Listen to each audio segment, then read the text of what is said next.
Brian Burns was reportedly told by the Panthers that they are not going to continue contract talks at this point. So he could potentially end up walking and being a free agent.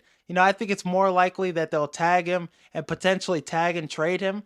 But Brian Burns hitting the open market, I think the Chicago Bears should be all over that. As soon as he touches the market, give him 25 mil a year, maybe 23, 22. I'm cool with either or. But Ryan Poles, he's had interest in Brian Burns damn near for a while. Last trade deadline, he, called the Panthers reportedly, trying to see if they could get a deal done for him before the Sweat deal. And then the year before, when we traded the number one overall pick to the Panthers, we originally wanted Brian Burns in that deal for the number one pick instead of DJ Moore. We got DJ Moore. Things still worked out. So the interest for Brian Burns has been there for Ryan Poles.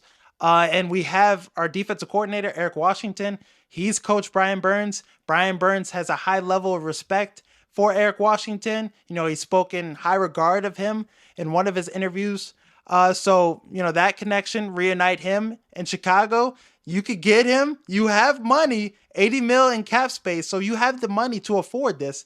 You get a guy that's 25 years old. I'm okay with paying him big money because it's a long-term investment. Him and Sweat together for multiple years. This is a huge piece to add to our defense that I think takes us to a championship level defense.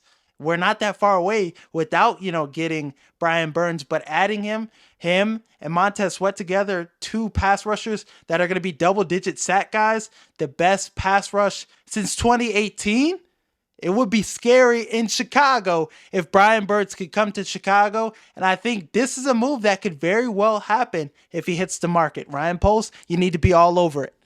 He said all the right answers. His PR team, they prepared him pretty well. Says he likes deep dish pizza, has been, doing his homework, studying over Walter Payton, Michael Jordan. That boy excited. He geeked. When you watching Mike tape, you geek. Yes.